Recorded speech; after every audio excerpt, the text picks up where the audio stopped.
Thank you, and greetings from Hollywood, ladies and gentlemen. This is C.P. McGregor speaking.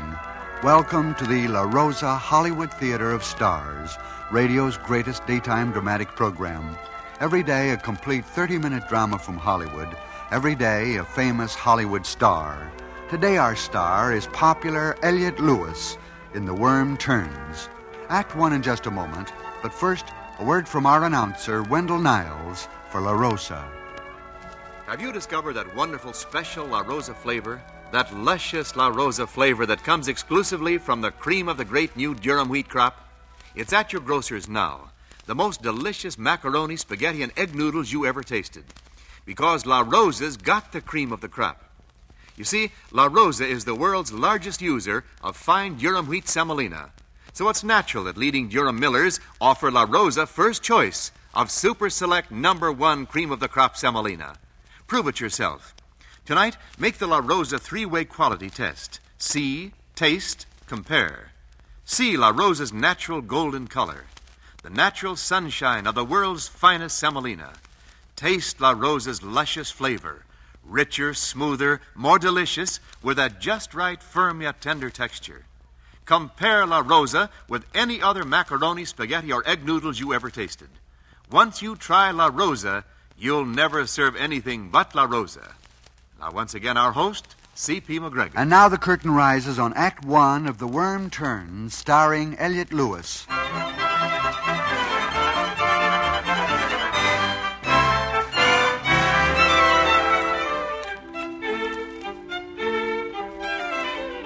Well, the complete and simple reason why this story became a story is the fact that they've been married 5 years.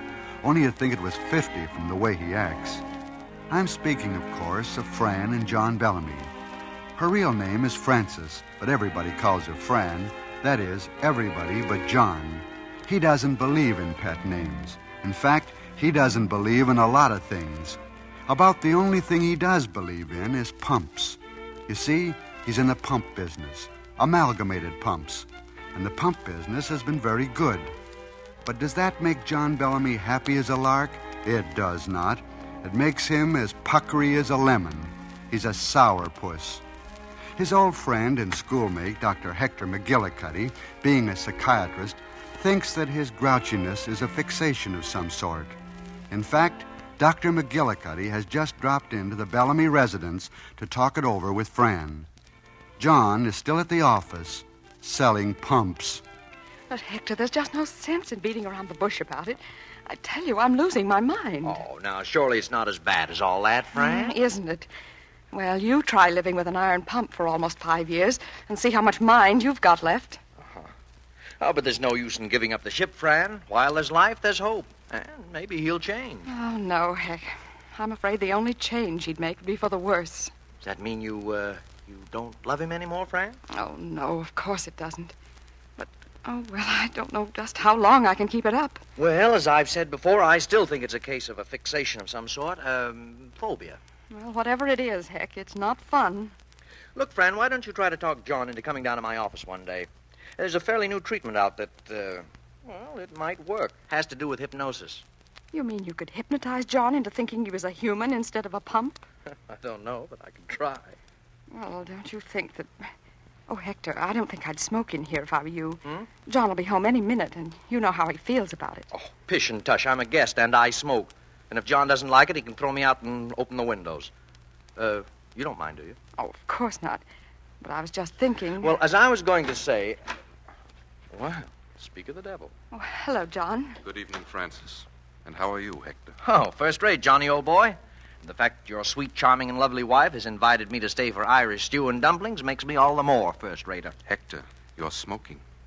Well, amazing deduction, Mr. Bellamy. I'll thank you to put it out. You know how the smell of the stuff makes me sick. Well, that makes it even, Stephen. You make us sick, too, sometimes, doesn't he, Fran? Mm-hmm. My wife's name happens to be Frances, Hector. Oh. And the fact that we went to school together hardly gives you the privilege to ridicule me in my own home. Well, if you'll excuse me, I'll go see about dinner. It'll be ready in a few minutes, dear. Don't forget the mint jelly, Fran. I won't. Well, What? Hector, I think we should have a talk. An excellent idea. What should we talk about? You? I think there's very little to say about me, Hector. Boy, you hit the nail slam bang on the head that time. What do you mean? Oh, come on, John. Let's not be coy. Now, look, we're supposed to be old friends, aren't we? I used to think so. Well, I'll ignore that one and carry on.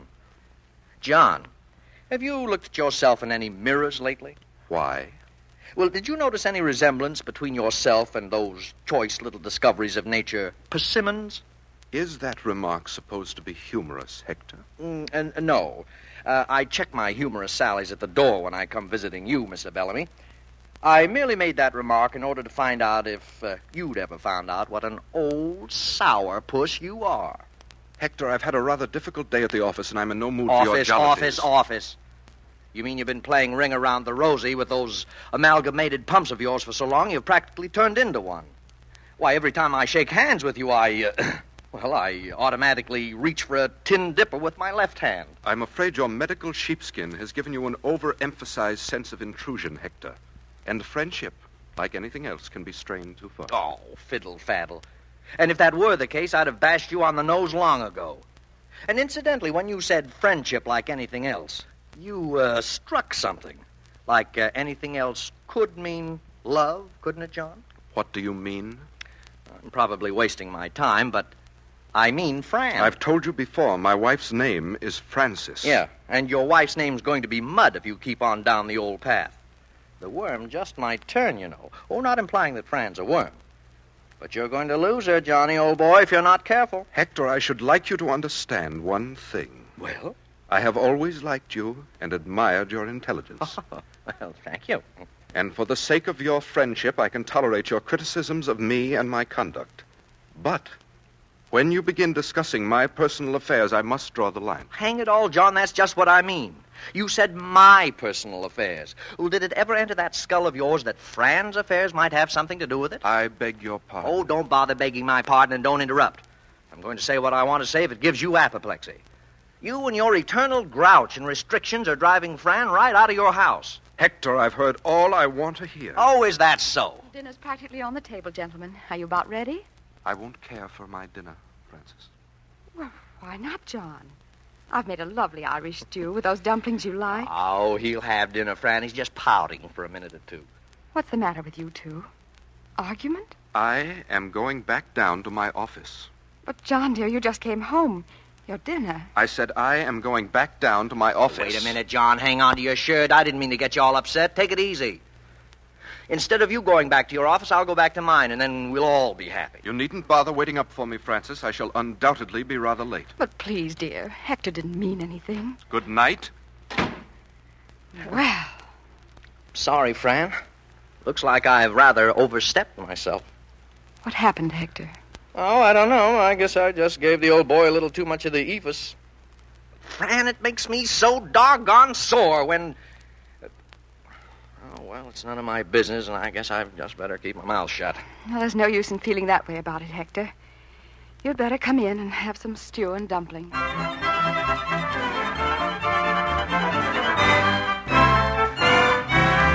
do you see what I mean about John being nothing but a puckery lemon and a sourpuss? I know it's hard to believe, but not once in the 5 years they've been married has John ever taken Fran out dining and dancing. John has a notion that dancing's immoral. He won't allow her to play bridge because he believes that card games are sinful and a waste of time. Of course, a lot of people are sincere in their convictions about such things. But with John, it's different. He's not a religious man. He's just an amalgamated pump. Well, getting back to what happened, John was too mad to drive his car down to the office, or he wanted to save on gasoline, so he walked. That is, he started to. And just as he was turning off Sycamore Street onto Colbert Avenue, the place where they hadn't fixed the streetlights yet, a shadow detached itself from a tree and moved silently up behind old sourpuss, Mr. Bellamy. All right, mister. Reach for the Milky Way. This is stick-up. What? And cut the gas. I ain't social, see? Where's your wallet? My wallet is in my back pocket, but there's nothing of value in it. No? Look for yourself. I never carry currency with me. It's too much of a temptation for ruffians like yourself. Yeah. I can see what you mean, buddy. Have you got a watch? Certainly. I bought it yesterday. It cost $1. I see it. Now keep your hands up. It's in my vest pocket. Yeah? Well, what do you know? A turnip. Yeah. You know, it's just mugs like you that makes the going tough for mugs like me, see? And I think we ought to start doing something about it, see? And what do you think you can do about it? Well, mister, we might start the ball rolling by doing this away. Or maybe that'll teach you not to go walking around the streets with nothing in your pocket but a nickel-plated turnip. Boy, this depression is something awful.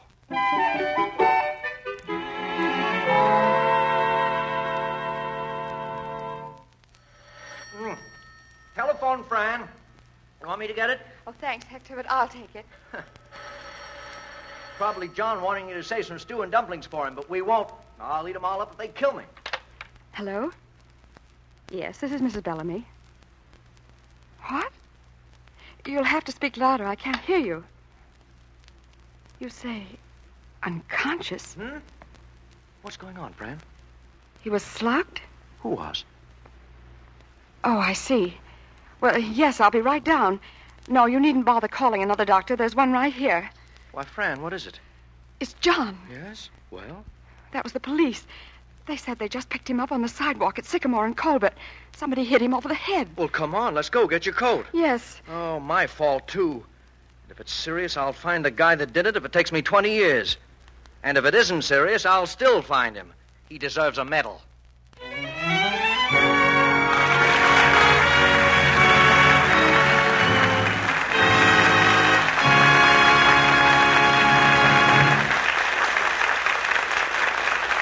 Falls on Act One of The Worm Turns, starring Elliott Lewis. Our star and our distinguished cast of La Rosa radio players return shortly for Act Two. CP, I sure am enjoying the show. I always like a good, snappy story. Thanks, Wendell. And I might add that one story I like to hear these snappy days is my wife saying, "We're going to have La Rosa dinner tonight." Well, ladies, will you tell that to your family tonight? These snappy days, your active family needs hearty, appetizing bodybuilding meals. For instance, cream chicken ring a la Rosa. There's a great dish. Costs so little, gives so much enjoyment. All you need is La Rosa elbow macaroni. Those luscious golden elbows. A little leftover chicken and a creamy white sauce baked in a ring mold. Looks good, tastes La Rosa wonderful. For the detailed recipe and 100 other wonderful La Rosa treats, consult your La Rosa cookbook. Or if you've not gotten yours yet, send for your big 64-page recipe book today. It's free. Write La Rosa, that's L-A, capital R-O-S-A, care of the station. Now prove La Rosa's superiority yourself. See, taste, compare. See La Rosa's natural golden color, the pure sunshine tone of the world's finest semolina. Taste that luscious La Rosa flavor, richer, smoother, more delicious, made in the unhurried old world way for that just right, firm yet tender texture. Compare La Rosa with any other macaroni, spaghetti, or egg noodles you ever tasted. Once you try La Rosa, you'll never serve anything but La Rosa. Extra nutritional value because all La Rosa products are enriched with extra vitamins and minerals. Help safeguard your health. You'll like La Rosa. It's America's largest selling brand. Now here's C.P. McGregor.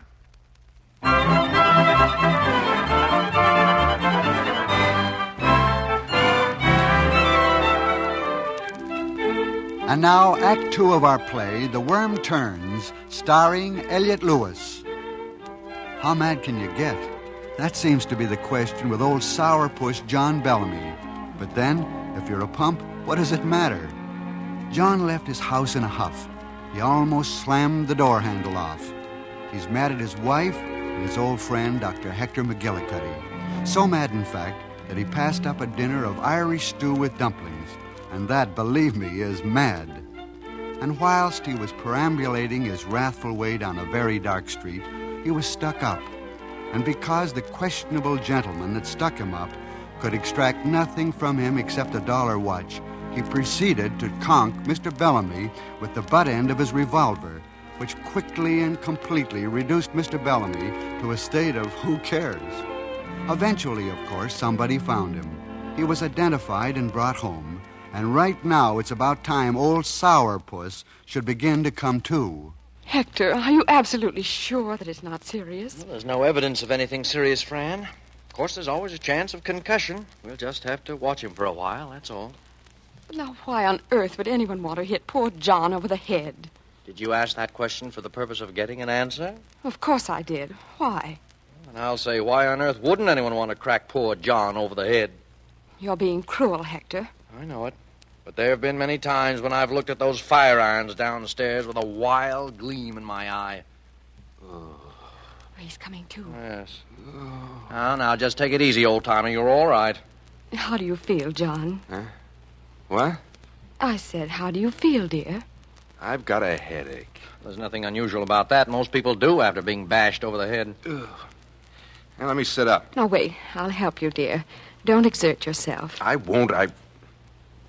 Who the devil are you? What? Yeah, and who's this graven totem pole here, wearing the tortoise-enclosed window frames? Why, John, dear, what are you talking about? What am I talking about? Oh, my head. I'm not talking about anything. I'm asking a question. I'm asking you who you are and who this... Ooh. Ooh, what a repulsive-looking creature. I don't know what it is. Why, John, you must be out of your head. You'd better lie down again. Is a man out of his head simply because he asks a question these days? Hector. John, do you mean to tell me you don't know who Fran is? Fran. Sounds like a breakfast cereal. John. Look, I don't know what this is all about, and I'm not exactly accustomed to having strangers make a sitting room out of my bedroom. So if you've got some reason to be here, say so, and we'll make it a party. Except I've got a headache. Hector, what's happened to him?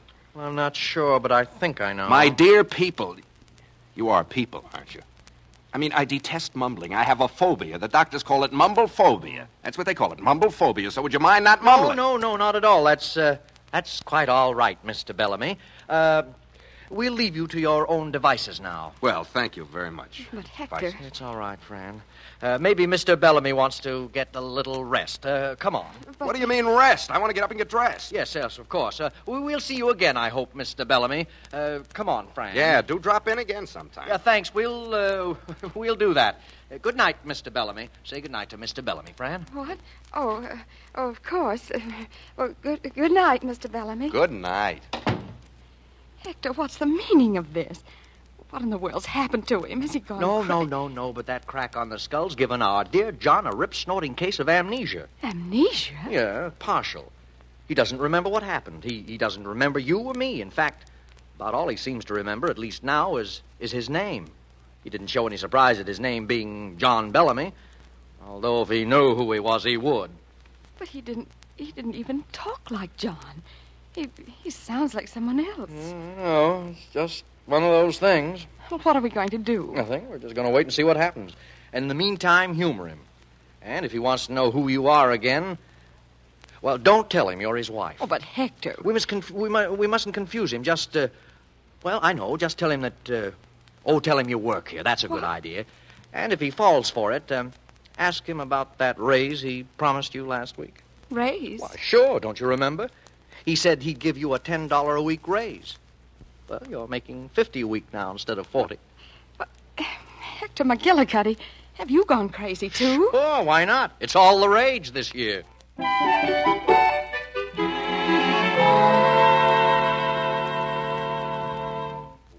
Fran. Yes, Mr. Bellamy? Fran, how much am I paying you? Paying me? Oh, $50 a week, sir. 50? Is that all? Why, I'm nothing but a mean old miserly man. That's what I am. I'm a penny pincher. I ought to be ashamed. Ashamed, that's what I ought to be. From now on, you're making $75 a week. But... Who ever heard of a maid working for less than $75 a week? Oh, Mr. Bellamy... And incidentally, Fran, you're much too lovely to be a maid. You should be wearing satins and silks. Very gossamer things, Fran. Let's go shopping this afternoon. Oh, but Mr. Bellamy... Tut, my dear. It was a wise man who said, "Beauty is a thing to behold, hide it not from the view of man. But give it to the light of costly robes, and give it the music of Pan," which rhymes with Fran. Well.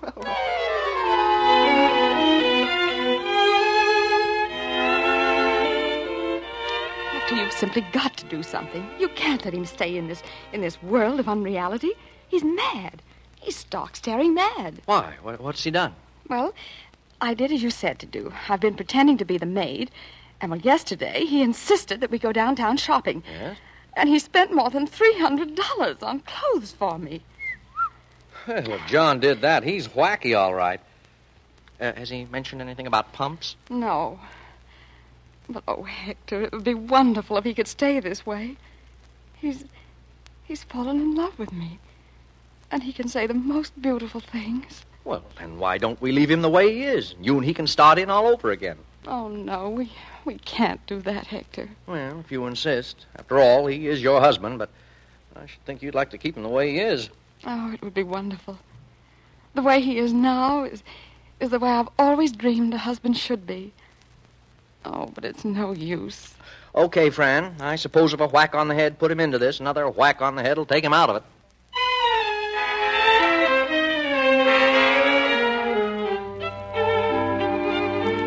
Shall we go tonight, Fran? Maybe dancing out at Pine Terrace or maybe a moonlight ride, Well, I'm afraid we can't go anywhere, Mr. Bellamy.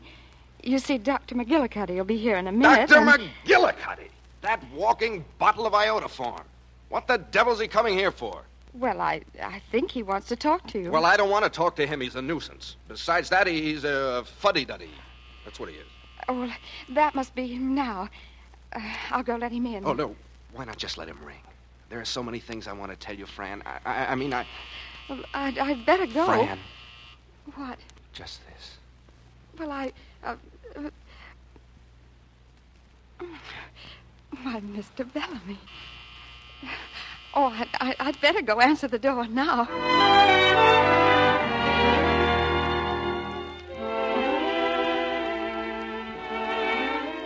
As long as you're here, won't you sit down, Dr. McGillicuddy? Oh, I know. I think I'll just stand up. Are you going to do it, Hector? Yeah, I'm going to do it in a minute, yeah. Oh. So you're beginning to mumble again. I thought we had that out once. I don't like mumbling. Oh, of course not, Mr. Bellamy. Excuse us. We were just, well, look, Mr. Bellamy. Yes? Well, I mean, did you ever see this ring I have here? It's a scarab. It came all the way from Egypt. I got it when I was over there. How vitally interesting, Doctor. Did you bring any mummies besides yourself? Well, no, you see, I'm awfully sorry, John. John. Look. Isn't this all just a little bit sudden? I'm sorry, John. It was something I had to do. How do you feel? Well, outside of my jaw, I feel fine. How do you feel? It didn't work. Well, look, shake your head once. Isn't it, don't you feel a little different than you did? Yeah, a little different than I did. A bust on the jaw always makes a person feel a little different than they did. Look, I'll show you just what I mean. Oh, John! Well. Looks like I did a better job than he did a better job, I got up again and he doesn't. Oh, He isn't. John, darling, it's awful. It was just an experiment. But why? Well, you're not normal, John. You're an amnesiac. I'm a what-ack? Amnesia. And Hector was trying to bring you out of it. Darling, sweetheart, Fran, I'm not a whatchamacallit-ack. I'm as normal and sane as I've ever been, with the exception that I'm crazy about you. But, John, I've only been kidding, darling. I've only been using that crack on the head as an excuse. But, John, you've changed That night when I so. left the house in a huff, Fran, darling, I got to thinking about you and what a swell person you are. Particularly to have put up with an old sour grape like me. And then I got to thinking about me. And I said to myself, John, I said, why are you such a sourpuss? And right away it struck me like a flash. What, John?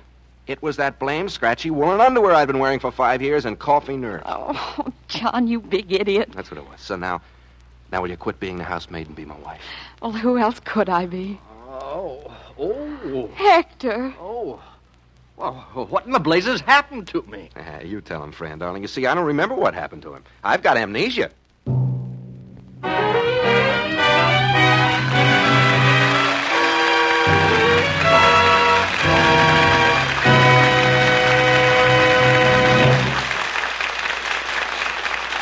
And so the curtain falls on Act 2 of The Worm Turns, starring Elliot Lewis. I'll be back in a moment, but first, here is your announcer, Wendell Niles. See, taste, compare. Prove to yourself the superiority of La Rosa macaroni spaghetti egg noodles. Tonight, make the three-way La Rosa quality test. See La Rosa's natural golden color, the pure sunshine color of the world's finest semolina, the cream of the new Durham wheat harvest. Taste that luscious La Rosa flavor, richer, smoother, more delicious with that just right, firm yet tender texture. Compare La Rosa with any other macaroni, spaghetti, or egg noodles you ever tasted. Once you try La Rosa, you'll never serve anything but La Rosa. Look for the big red rose on every package. Get La Rosa, America's largest selling brand. For real economy, remember it's a full pound. Now, once again, our host, C.P. McGregor. Thank you for an excellent portrayal, Elliot. I know since you are such a regular star in our theater, you won't mind foregoing our usual backstage chat. We've a great program for the balance of the week, and I must take a moment to tell our audience about it. Tomorrow, Edna Best joins us in a bright comedy titled The Neighbors. Then, lovely Marjorie Reynolds stars in a romantic drama, Stolen Honeymoon. On Thursday, Lynn Merrick joins us in a mystery thriller that is based upon one woman's confident hope that her sweetheart will return. On Friday, we have a comedy that stars Robert Mitchum. We'll take you back to the mustache cups and tandem bicycles. Be sure to join us every day. Until tomorrow, then, thanks for listening, and cheerio from Hollywood.